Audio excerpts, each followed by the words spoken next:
from Vietnam. I'm currently a G11. I'm Sean from G11 from Trinidad and Tobago. Ritsu from Japan and Jila. Yeah. So now you're probably wondering why there's a big model of a house here.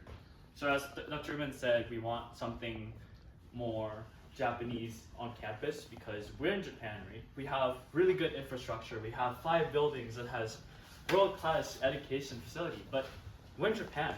We're in a country where the culture is so infused with the people, with the country, and then we don't really see that influence a lot on campus. So our ultimate goal of this project is to build not just a model, that's simple, this project week, but to build a full-scale hut or hangout spot where people can go and say, oh, I'm in Japan right now. And so this presentation will go over our 2 project weeks and our little trip of how we come from the start of the year, we know nothing about these Japanese traditional building techniques. We don't know where to get material from, we don't know which tool to use, to building a full, like 1/4 model of the building. Okay, so as Nian mentioned, from the start, we kind of came from knowing nothing. I had no background in carpentry, and Kayabuki was new to all of us. But basically, from the start of the model, we would have started our research. This is kind of small, sorry. You guys can come over a bit. Like here we have the drawing. some of the original reference material we used, which aren't the blueprints, but these are basically what we use to design our own blueprints, as you would see here. And then firstly, we would have drafted our own blueprints ourselves during the first project week. And then from there, it would have been to transfer the blueprints from the paper into the wood. That's where we would have used the sashigane, which is this tool here, and you would have used it to transfer from paper to wood. Then there is the kana, which you would have used to prepare the wood before actually working on it. Then you have our 2 saws called nokogiri, which you would have used to cut them down to size, into place. And then finally there's the nomi, or the chisels that we would have used with the tonkatsu, right? Which was basically to make the finer cuts within the joints, as you would have seen here, which allows them to fit in without the use of any fasteners. Then after we got there, and then when using the chisels, we would have come with, little bits of damage over time. So then we even have sharpening tools as well. We have different types of whetstones. This one specifically is used for finishing. There's the blue stone as well, which is used for more general grinding. And then finally we have the diamond stone, which have been used for if any blades got damaged, to make rough cuts, as well as to level the other 2 stones as well. So in our process of developing this, we would have used a few different types of joints.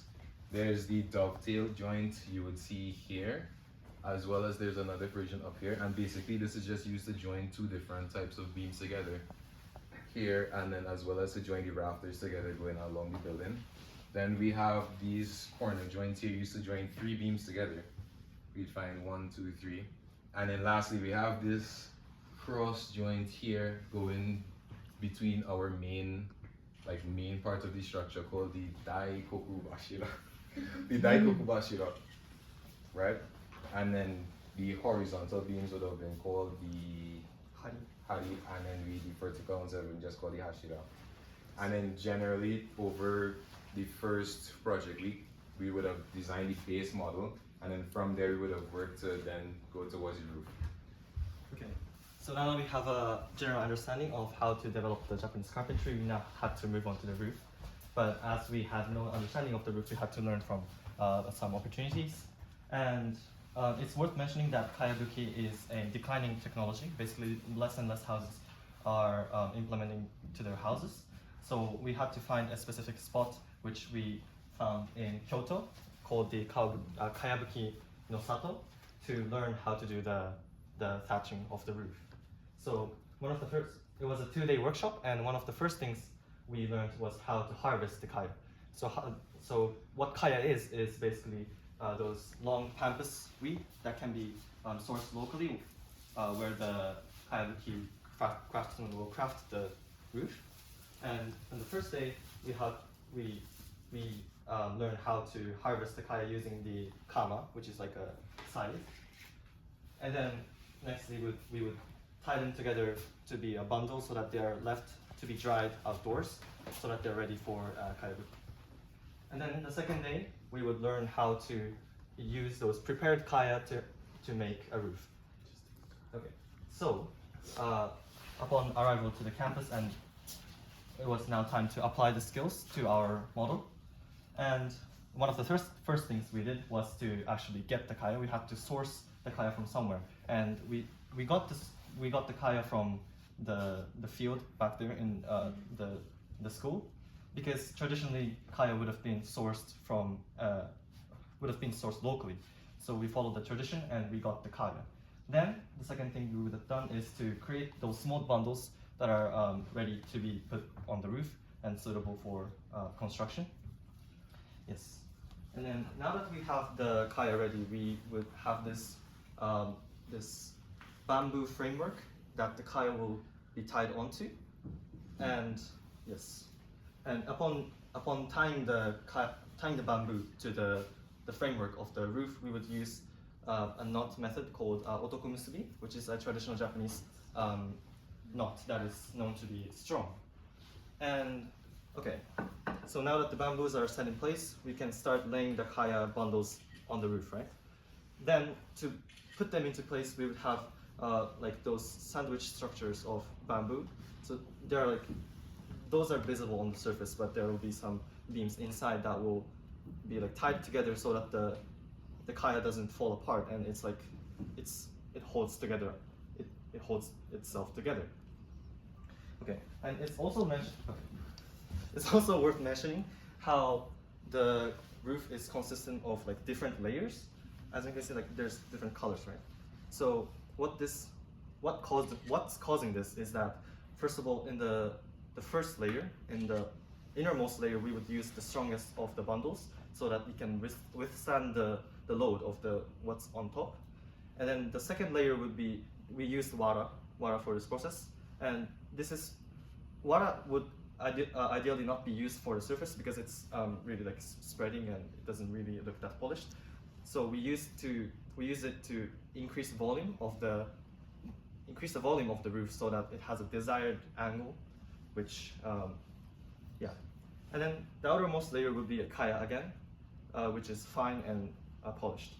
Okay, now that they're attached to the roof, okay, we first have to align the edges so that they're straight.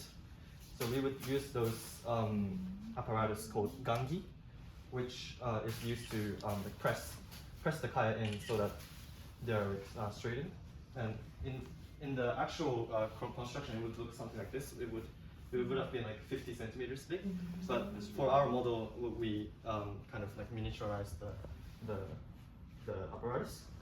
Then, okay, now that the roof is aligned straight, we need to process the surface. We need to trim the surface so that it looks good, and also there's one functionality to it. So what the functionality is that, okay, if you take closely look at the cross section of the kayas, you can realize that the cuts are made like diagonally and they are facing downwards. This is so that when precipitation, when rain falls onto it and water trickles down, the water will be directed like outwards and will be drained instead of being directed inside the house.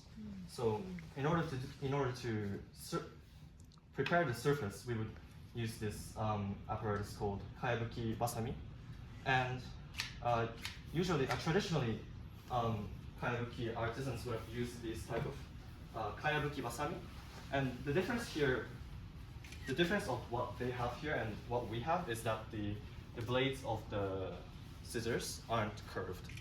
So traditionally they would have used scissors with curved blades so that it matches the contour of the surface of the roof. However, there's a situation where, okay, as I've mentioned before, kayabuki is a declining technology, so following that, the production of equipments are declining as well. So the last craftsmen that create those specific scissors retired, so now there's no way to source the scissors, so we have compromised using these scissors. Yeah. Now that we have our frame done and our roof done, we're like, oh, our design is nearly done. Then we're forgetting the foundation of the house. So traditionally, Japanese houses have made foundation using a technique called ishiwadate, which basically means put on the stone. So to do this, the wooden beam is carved into the shape of the stone itself. And so you might be wondering, why is there a pole down there? That's our demonstration of the technique. So this technique starts with just a beam of wood, and then you have a tool called the contour gauge. So imagine that my head is a stone. I don't know if it is. Then you would push it down, and you get this contour of the stone. Afterwards, you would trace the contour onto the wood like this, and you repeat it for all 4 directions. And after that, you would use the chisel, the nomi, with the mallet to carve out each side.